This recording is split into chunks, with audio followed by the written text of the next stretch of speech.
Welcome to Look Ahead Radio with Tom Arms and Lockwood Phillips.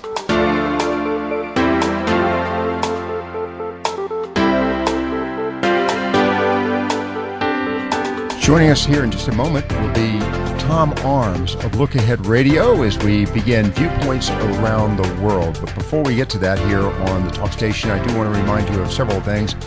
One related to the notice on the hurricanes or hurricane.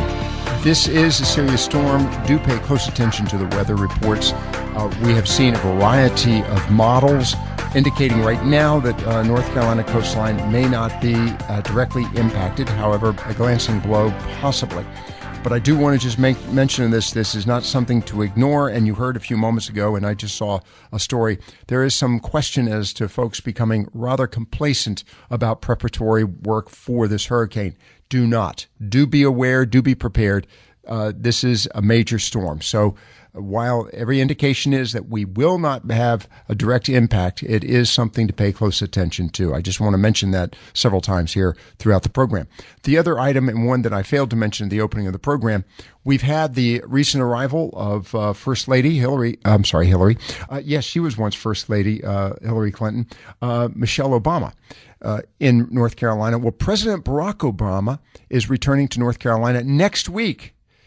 He's visiting Clinton, North Carolina. So they're reaching out to the rural communities as well. Clinton's campaign says the president will speak. That is and I'm saying that. I'm looking at where, I'm sorry. President Barack Obama is returning to North Carolina to show his support for Democrat nominee Hillary Clinton as the presidential campaign's final month. And the announcement Wednesday comes a day after the First Lady Michelle Obama campaigned for Clinton in Charlotte and Raleigh.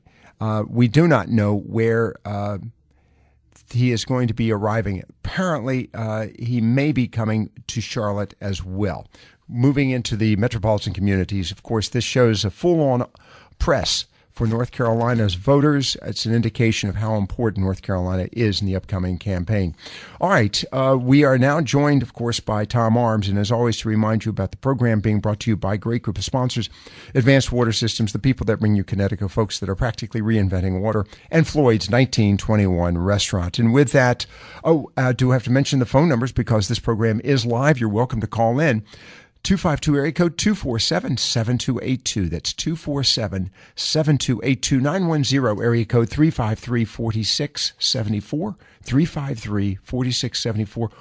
800-818-2255. That's 800-818-2255 via email at viewpointsradio@hotmail.com and via Facebook at Viewpoints on the Talk Station. And with that administrative activity out of the way, Tom, good evening to you. Thanks for joining us. And how's the weather in London? Oh, it's getting colder. It's getting colder.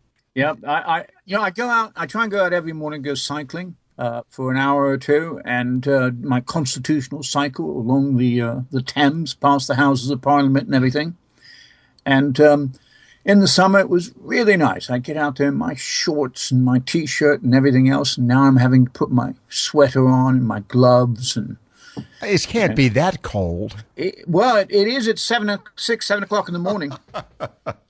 All right. So it's chilling down there in London. What about the rain? You were, for a period of time, having a drought. Still no rain. Oh, wow. No rain to speak of. There's been a little bit this past week, but nothing to write home about, nothing to mention on the radio. Well, if we've had, and let's touch on this. I opened the program to mention the Zia cane. We got to be careful about any kind of gender identity on the storm, being a himicane or a hurricane. A Zia cane. How about an Itacane? Itacane would be fine. And Matthew, a lot of rain there in Haiti. And I thought we could start off with just the impact of events such as hurricanes on countries, the most impoverished country in the Western Hemisphere. No, it's now the most impoverished country in the world. Wow. Okay. I did not realize that. By $1 a year, I think, or $2 a year, it beats Equatorial Guinea. Wow.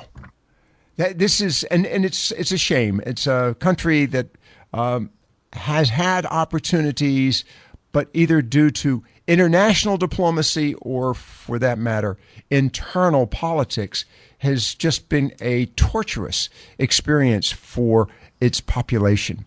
What is the future? I mean, the fact that this hurricane has come through has done devastation. I cannot imagine the challenges it's going to pose for the population there.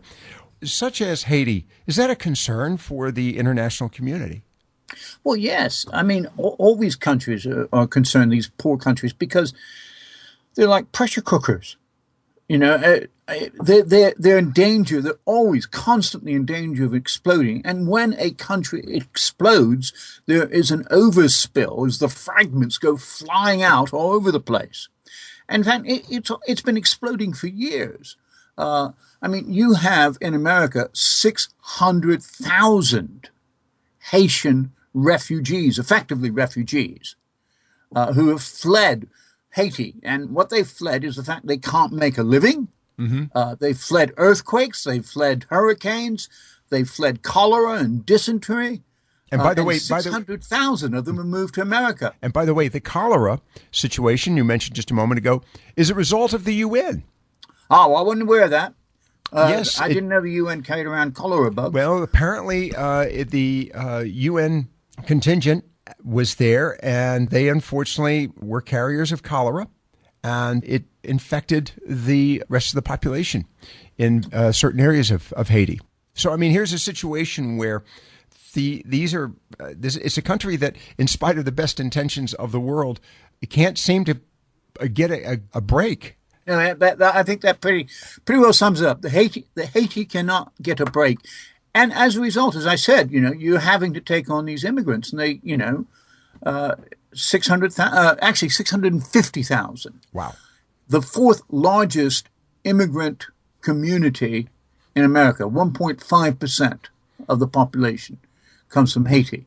Now, that's not nearly as many as the Dominican Republic. They have 1 million Haitians. Mm. And of course, the Dominican Republic is right next door to Haiti. It's all part of the island of Hispaniola. But I mean, you know, it's destabilizing for the Dominican Republic. I mean, whenever you've got a country like that that's on your borders or very near, it's going to be a destabilizing influence. We're finding that in Europe with, you know, the problems in Syria and all the refugees coming from there, and the economic migrants coming from North Africa and even sub-Saharan Africa. All right, let's take a break on that one. We'll get back to that in just a moment, because I want to talk about that, and also wanted to bring up the topic of the vice presidential debate last night. I want to find out if you and or others in Europe were paying a close attention. I think we'll be surprised by the answer. We'll find that out from just a moment with Tom Arms of LookAhead Radio. By the way, his program is heard here on the station every Friday afternoon on the talk station, FM 107, AM 1240. Stay with us here. Tom Arms live from London. LookAhead Radio will return in just a moment. This is Tom Arms with LookAheadNews.com's World Report for the week beginning the 10th of October. LookAhead broadcasts tomorrow's news today so that you can plan to participate. Trade talks between the EU and US continue next week, while Germany's Constitutional Court debates the legality of the EU-Canada Free Trade Agreement. In the Caribbean, charities in Haiti will be struggling next week to cope with the aftermath of Hurricane Matthew, while the American East Coast fights its own battle against nature. In Paris, Mayor Anne Hidalgo opens a transit camp for 1,000 refugees in the French capital on Monday, while on Friday, President Francois Hollande leads a national memorial service for the 81 killed by the terrorist attack in Nice. In Venezuela, the Democratic Union Coalition stages street protests against the government. No angry demonstrations in Estonia, where on Monday the country's first woman president is sworn in, and next Wednesday is 100 days before the next U.S. president is inaugurated. OPEC on Wednesday releases its monthly oil market report, the day before the International Energy Agency releases its annual energy outlook for Africa. There's also a World Energy Congress in Ankara, attended by Vladimir Putin, who will take the opportunity to further strengthen ties with Turkey and talk about Syria. Putin then flies to India for a BRICS summit hosted by Indian Premier Narendra Modi, who is also opening the first BRICS trade fair. There'll be a parallel summit of South Asian leaders. There's one big election next week. parliamentary elections in Afghanistan. And finally, next Saturday is New River Gorge Bridge Day in Fayetteville, West Virginia, when hundreds of base jumpers will leap from the 800-foot bridge. Better them than me. And that was next week's News Today, so that you can plan to participate in the world around you. Stay tuned after this message for LookAheadNews.com's expanded world analysis. Quick, what do these sounds have in common? These are the sounds of geography. Geography helps us understand connections between people and places. But our kids aren't getting enough of it. Half can't locate Japan or India, and 20% can't even find the Pacific Ocean. So we created MyWonderfulWorld.org to give kids the power of global knowledge. Go to MyWonderfulWorld.org to learn more. It's a wonderful world. This is Tom Arms of LookAheadNews.com's expanded world analysis for the week beginning the 10th of October. LookAhead broadcasts tomorrow's news today so that you can plan to participate. EU and American negotiators continue their talks aimed at securing a free trade agreement. President Obama hopes that they will be concluded before he leaves office, but the negotiations are running into stormy waters on both sides of the Atlantic. French President François Hollande said he would veto the agreements reached so far, and both Clinton and Trump have spoken against it. Haiti is the poorest country in the world. After 145-mile-per-hour Hurricane Matthew, the Caribbean island is also the most devastated. Government troops and police are conspicuous by their absence as charities struggle to restore order. Meanwhile, the Category 4 hurricane continues to work its way up the east coast of the United States. On the other side of the Caribbean, the hugely unpopular Venezuelan socialist government on Wednesday faces street demonstrations by the opposition Democratic Unity Coalition. They are pushing for a referendum to throw President Nicolas Maduro out before his term ends in 2019. In Estonia, the country's first woman president is sworn in on Monday. 49-year-old Kristi Gajuliaid was an EU auditor before being elected to the presidency by her national parliament. Oil prices have edged upwards in recent weeks, which will allow a slightly more optimistic note in OPEC's monthly oil market report on Wednesday. Expected to be less optimistic will be the annual Energy Outlook on Africa, published on Tuesday by the International Energy Agency. The billion people in sub-Saharan Africa have the same amount of electricity available to them as 47 million Spaniards.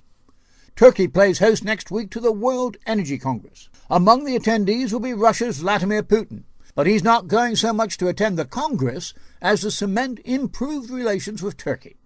He will hold a bilateral with Turkish leader Recep Tayyip Erdogan, and at the top of the agenda will be Syria and the Russian-Syrian siege of the rebel strongholds in Aleppo.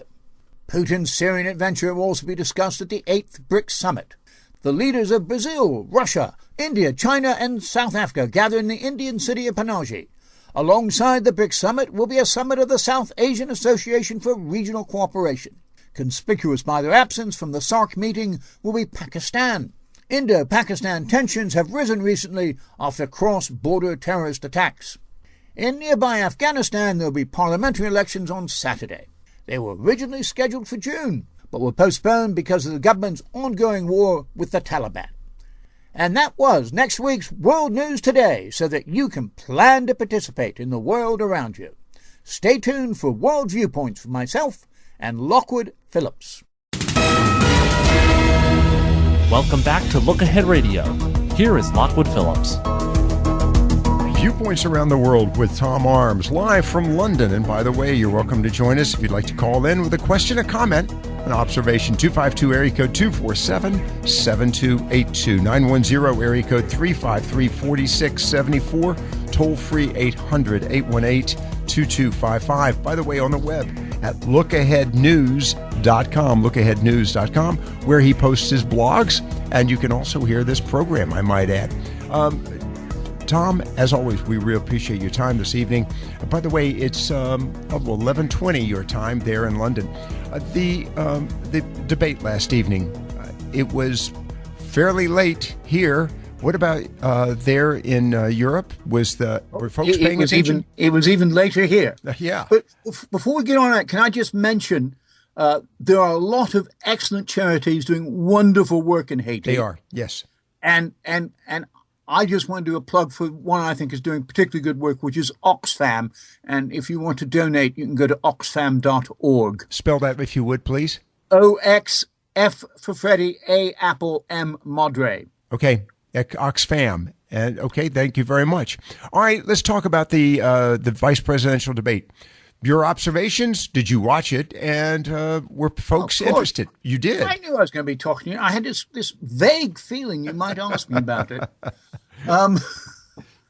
I think that the winner of the debate was Mr. Pence, the Republican candidate. Right. I think he definitely was much better than Kane. Okay. In what regard? In what regard? Very quickly. Well, he came over as a more forceful personality. Okay. What about his?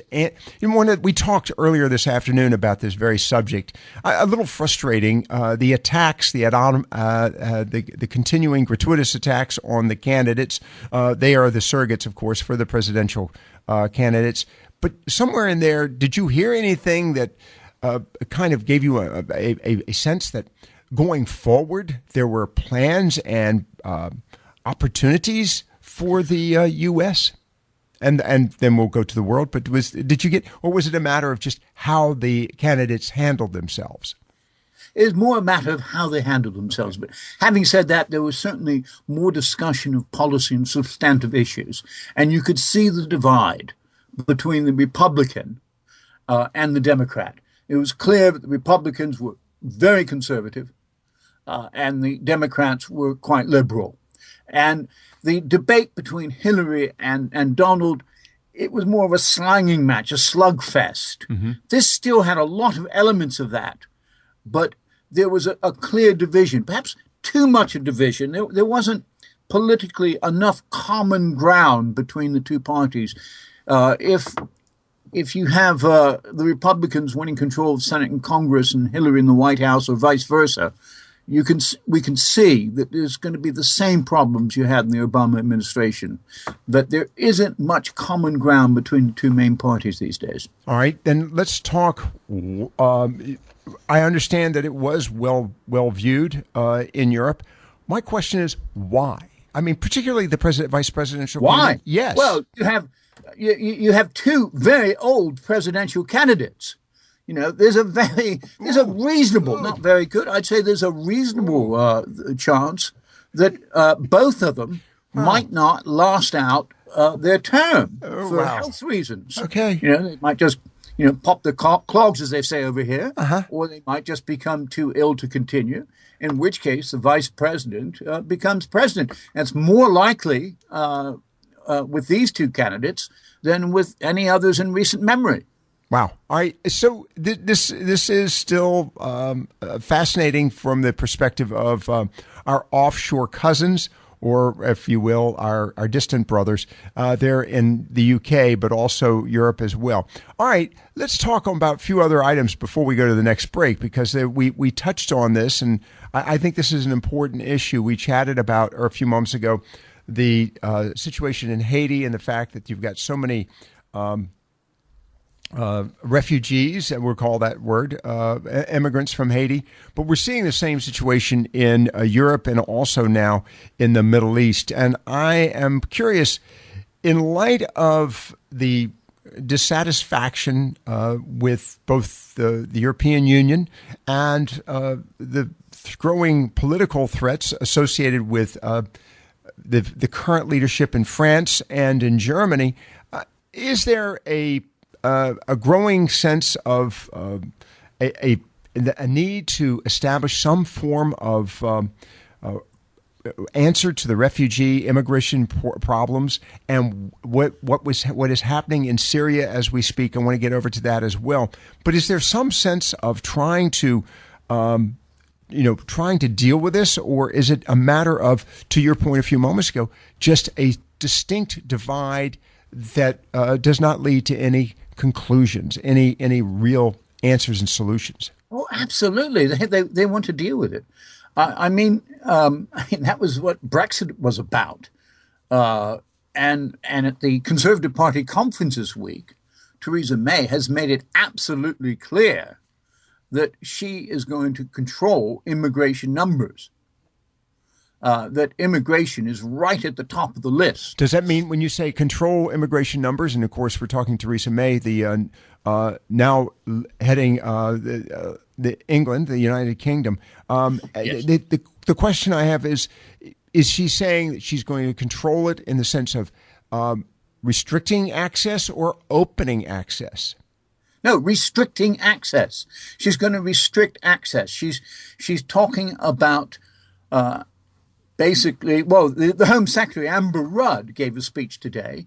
We have a lot of people who are coming from Europe or they're coming from Australia or places like that, and they have jobs here in Britain. And she's going to try and introduce rules that say that companies have to offer the jobs first to British-born citizens. Okay, now was that when she was running for prime minister? And of course, we're now talking about Theresa May. Was that one of her platforms to begin with? I never heard that. No. This is part of the problem. Okay. She is jettisoning. She is completely jettisoning the Conservative Party platform on which it was elected when David Cameron was prime minister, and replacing it with her own platform. And a lot of people are very annoyed about this because she has been elected only by the parliamentarians, Conservative parliamentarians in the House of Commons, not by the country at large. And a lot of them are saying she has to go and call a general election and win a fresh mandate. But she won't do it. She won't do it because if she did that, the issue that would dominate the election again would be Brexit. It would be like having a second referendum on again, and it would divide her Conservative Party again, and it would divide the country again. And she doesn't want to go through that. You know, it's interesting. Brexit has become, I think, the driving issue politically. And we've only got a few moments before we go to the break with you, Tom. Tom Arms, of course, of Look Ahead Radio. And we're talking about viewpoints around the world. Brexit seems to be the driving topic in Europe. Is it? Yes, because so many things come off of Brexit. Okay. Brexit is a catalyst. All right. It's dividing the rest of Europe because it has encouraged other Eurosceptic parties to go the same direction. It has weakened the euro. It's weakening the pound, which has plummeted this week. It's the big issue. Okay. Yes. When we get back, let's talk about how that issue might be solved here very quickly with you. Again, Tom Arms of Look Ahead Radio with us this afternoon. Viewpoints around the world. And you can go to the website, lookaheadnews.com. And also, I might mention, if you feel so inclined, feel free to call in 252 area code 247-7282, 910 area code 353-4674, toll free 800-818-2255. Tom, I'm wondering, is there a general malaise, and we'll get the answer right after this break, is there a general malaise when it comes to politics? Folks are just tired. Stay with us. We'll find out in just a moment. Look Ahead Radio will return in just a moment.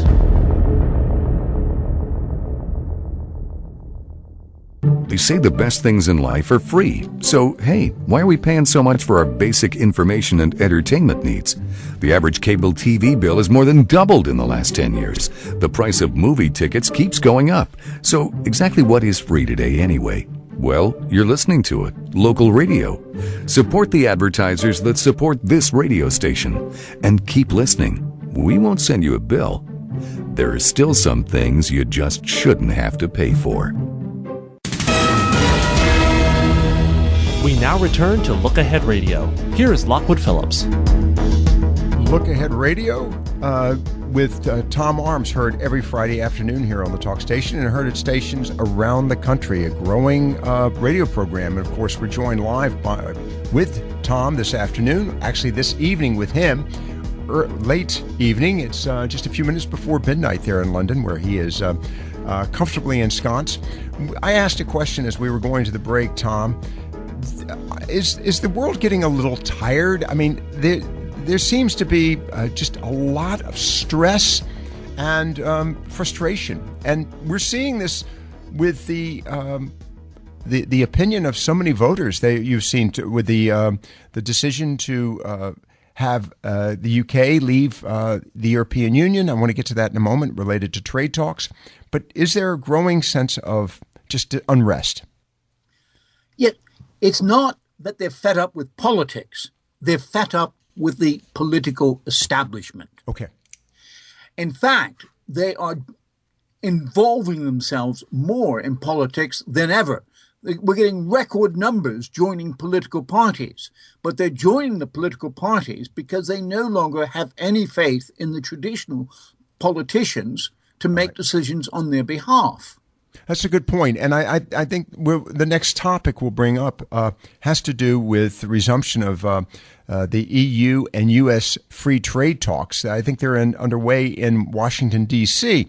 The question I have is, what's happening there in light of the fact that our cousins, we call you, well, you are, of course, an expat, so you really are truly an American who's just lost his credentials for the moment. But we'll get you back, I promise. The fact that the European Union... I lost my twang. Your twang, that's a good one. You know, the European Union is trying to reestablish relations with the U.S., but we've got to be sensitive to the situations in the United Kingdom. Yeah, John Kerry gave a speech last night in Brussels. It was hosted by the German Marshall Fund, a very good speech. I don't know if you're familiar with German Marshall Fund, but it's one of these post-war think tanks and pressure groups which was set up to encourage the transatlantic alliance. And he gave a very good speech last night when he talked about a number of things, including the EU-US free trade talks. And he made some really good points. The Obama administration, by the way, has said they hope to have these concluded, which I think would be a miracle if they did. But they hope to have them concluded by the time Obama leaves the White House. I can tell you that here in this country, there's a great deal of unrest and, a distrust with all these treaties. There is here as well. And in fact, next week, the deal between Canada and the EU is up before the German Constitutional Court. And they're going to deliver a verdict on whether or not to throw it out. And that is seen as a stalking horse for the EU, U.S. free trade talks. Now, wait a second. What will the Supreme Court, what will the court be deciding? Whether or not to throw out the EU-Canada trade agreement. On what grounds? Well, whether or not it's constitutional in Germany. You know, I mean, But wait a second. I'm interrupting here. My apologies. Germany is a member of the EU. Why should Germany be making that decision? Shouldn't it be a European Union court? Well, it's very complicated in Europe as to which court has jurisdictions. The French, for instance, have said that they would veto, as it is now, the TTIP. French President François Hollande said that, I think, yesterday. Now, the TTIP... There are concerns that what will happen here, the concern in Europe is that what will happen is that big multinationals in America will swamp the EU with their goods. And the reason is because the regulations governing production in the U.S. are a bit lower than they are here in Europe. And so therefore the cost of producing them is a bit lower. Mm-hmm. And so you've got this big domestic market and you can produce your goods a bit cheaper. And therefore everyone would want to buy American goods is the argument. Now, Kerry has said in Brussels last night, what he said was, in fact, that what would happen, we would organize a deal whereby whichever section had the highest regulations for a particular good, that is the one that would apply. Whoa. That is the one that would apply on exports, not for the domestic market, but on exports. I can tell you, or imports, I should say, imports. This is an important story you're telling us, because I can tell you right now, politically not attractive in the United States, not attractive at all. Well, yeah, I can see that. He's very keen on this. Kerry was very keen to emphasize that trade was not the problem, that it was not trade that was affecting jobs. That trade creates jobs by creating markets in which goods can be sold. The problem is what's done with the money that is created by the jobs, and that the income disparity that's created has to be corrected not by closing down trade, but by creating more retraining programs, increasing educational programs, and things like that. I can tell you right now, this has not been covered in the United States that I've seen in any story about. We're hearing No. What was covered in the States, he gave a sort of tour d'horizon, right around the world sort of thing. And what was covered in the New York Times and the other papers was his comments on Syria, which we'll come to later. All right, we'll do that right after this break. You have just shared with us information that we need to know, and I think this is an important story. You're listening, of course, to Viewpoints Around the World with Tom Arms of Look Ahead Radio. And by the way, the website, lookaheadnews.com. For those of you listening to this and hearing this report for the first time related to it's the German Marshall Fund. The German Marshall Fund, and that's Marshall, by the way, German Marshall Fund. We've heard for the first time anywhere. You're listening, of course, to Viewpoints Around the World here on the Talk Station.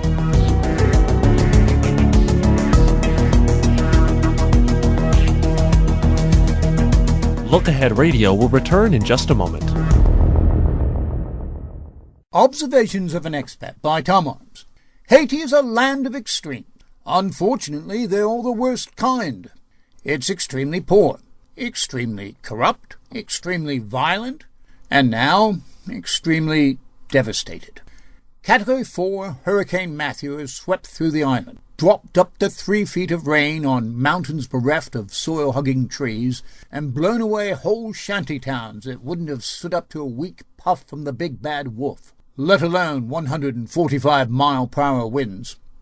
Untold thousands are now homeless and facing the prospect of widespread cholera and dysentery as rare drinking water disappears entirely and raw sewage floats through the streets. Conspicuous by their absence in the aftermath of Hurricane Matthew are Haitian police or troops, or if they are present, they're using their authority and weapons to loot rather than protect. This weekend there was supposed to be a presidential election. Well, forget that. The elections were going to be a rerun of a poll a year ago which failed to find a clear winner.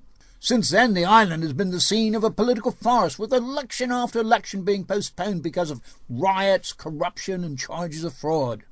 Well, now President Martelly can legitimately use the act of God excuse to cling to power a bit longer. It would be easy to dismiss Haiti as not our problem. The problem is, it is our problem. Up to 1 million Haitians have either legally or illegally entered the United States. Another 200,000 are in Canada, 1 million in the Dominican Republic, and a further 1 million plus are scattered about in the Bahamas, Brazil, Mexico, Cuba, France, Belgium, and so forth. On top of that, the economy has become dependent on immigration and developed a culture which supports it and is supported by it. Young Haitian men father their children, then leave the island and remit money back to support the families they left behind. A quarter of Haiti's GDP is based on foreign remittances. Half of the population is under the age of 25. The median age is 22. Haiti is a pressure cooker which regularly discards its human contents and every now and then blows up to send an entire recipe to American shores. The last such occasion was the January 2010 earthquake, when an estimated 160,000 died and 250,000 homes collapsed. The U.S. government responded with massive aid and a temporary permit scheme which lifted restrictions on Haitian immigration. A similar response is expected in the wake of Hurricane Matthew. That has to be the short-term response. It cannot be the long-term answer to the problem of immigration. Neither can an inhumane block on immigration solve the problem. A mere wall will not do the trick in Mexico, as hundreds of thousands of Haitians have proven by crossing 615 miles of shark-infested seas. The human instinct for survival is too strong. It is cruel to deny refuge to people who have lost their homes, their families, and their livelihoods. It is inhumane to refuse to help fellow human beings who are fleeing natural disaster, war, or endemic violence. It is beyond all acceptable standards of behavior to refuse to allow boatloads of refugees to land and become the accomplices to the drowning of thousands of desperate people. The refugee problem is increasing, and they're not just coming from Haiti. That island is little more than a large piece of flotsam in a sea of humanity threatening to engulf the Western world. The answer lies in removing the conditions that cause immigration. We need to share our wealth, not by doling out aid money, but by investing cash in the countries where the immigrant floods start. Money needs to be invested in Haiti, Mexico, North Africa, Sub-Saharan Africa, and the Middle East to build industries and create jobs and opportunities so that the need to leave to survive is eliminated. Too often the response to the problems of the developing world are dismissed with the words, "Well, we have to solve our own problems first." The problems of the developing world are not just theirs, they're ours as well. If they are not confronted and dealt with in the countries of origin, then they will become problems on American soil. Welcome back to Look Ahead Radio. Here is Lockwood Phillips. Viewpoints around the world with Tom Arms of Look Ahead Radio. And again, that website, lookaheadnews.com. We've got Tom for about 5 more minutes here this afternoon. Tom, we were chatting a moment ago about the whole issue of trade, and you broke some very important news here related to the German Marshall Fund speech, a speech made by John Kerry, the Secretary of State, at the German Marshall Fund event last evening. The whole issue of trade and what's happening to trade associated with that is the events taking place in other areas of the world. And let's wrap that up with your comments here, if you could. Well, he spoke quite a bit about Syria as well. Mm-hmm. And he is really angry about Russia. He said that the Syrian regime and the Russians together have totally rejected diplomacy and chosen, said, to pursue a military victory over what he calls the broken bodies, bombed out hospitals, and traumatized children of a long-suffering land. So he's really, really very angry with Russia. But, what can he do? He says, he's still searching for the political option, but he has no real solutions other than that. Well, a political solution requires two parties wanting for the same goal. And Russia and Syria have no interest. That's my conclusion. Well, I think it is for a lot of people. There's a chap called Kyle Orton from the Henry Jackson Society, which is a pro-democracy, security-oriented think tank in London. And he said basically that the ceasefire broke down because the West had no leverage over Assad, and they had no leverage over Putin. And wait, we've got to ask, and then we've got a caller standing by, what happened to the Russian reset once President Obama was reelected for his second and final term? We hope it's final. All right, we've got a caller standing by. That was just a rhetorical question for your benefit, Tom. It is final, by the way. It is. Well, we hope so. We've got Artillery joining us from Jacksonville. Artillery, good evening. Yes, sir. Hey, good evening. How you all doing? I better be final. I'm going to get mad. Okay. Oh, good. Hey, I got a question for Tom Arms. Go for it, sir. Is there a reliable newspaper in the UK? Yes. Is there a reliable newspaper in the UK? Yeah, London Times, The Guardian. I want center-right. I don't want liberal rags. Okay. If you want a weekly newspaper, really good one, which cover world affairs, is The Economist. I read it religiously from cover to cover every week. Other than that, I would say it's really difficult. The Telegraph is definitely center right. That might be what you're looking for. So is the Times. The best for foreign news coverage, although you may not like it, is the Financial Times, because it obviously has a very strong financial bent. But it's very good for its foreign news coverage. Okay, with that question, Artillery, why are you interested? I want to know what's going on in the world. Hey, I got a question about The Economist. Okay. How come they don't sign any of the articles? You know, I would find that very frustrating if I were working for The Economist. But it's meant to be a collegiate. Each article is meant to be collegiate. That is, that it's the view of The Economist as a whole rather than one particular journalist. That is the reason. And by the way, I know you are a reader of The Economist, Artillery. So thank you very much for the call. When I can. Okay. All right. Thank you very much for the call. So much. Appreciate that. All right, we're going to move to a few other items very quickly with you with about 3 minutes to go. Let's talk about an issue that you have on your list here. Conflict between India and Pakistan. This is a serious problem. 2 nuclear countries, by the way. It is a serious problem, and it's always there in the background, isn't it? This past week, the Indian villagers living close to the border with Pakistan have been told to evacuate their homes. And so that is usually a sign that something's going to happen. And the Indians have indicated that there's been increased tension between the two countries. But why? Well, every now and then there's a terrorist attack either from Pakistan into India, and the Pakistani government gets blamed for it, or vice versa, and the Indian government gets blamed for it. And the last one was some terrorists from Pakistan attacking Indian military outposts in Kashmir. It was about a month or so ago, and the Indian government has blamed them, and they have said that they are going to conduct some surgical strikes. Okay. And that is the reason they've evacuated the borders. And of course, something like that, surgical strikes, could easily escalate into something bigger. All right. We've got 2 other questions I want to get to very quickly. Colombia and FARC, of course, FARC being the rebellion in Colombia, the rebels.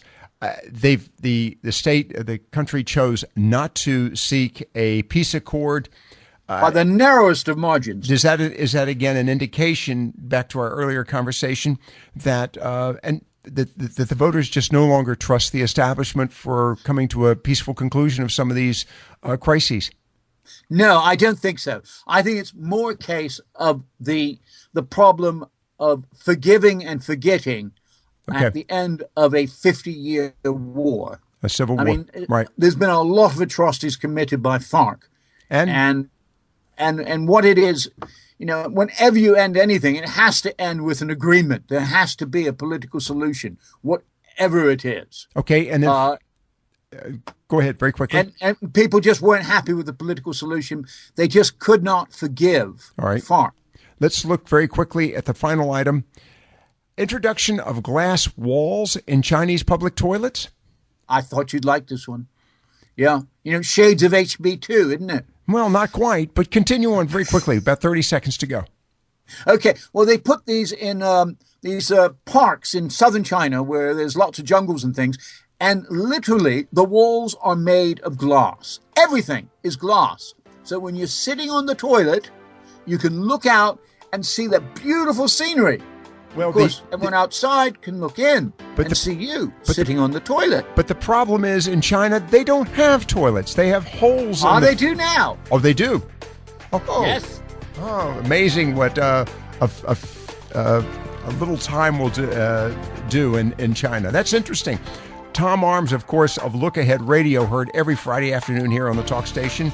Also on the website, go to lookaheadnews.com. And by the way, Tom, you have broken news here this afternoon related to John Kerry's remarks in Germany last evening. Stay tuned for more here on the talk station, FM 107, AM 1240. Look Ahead Radio is a production of the talk station.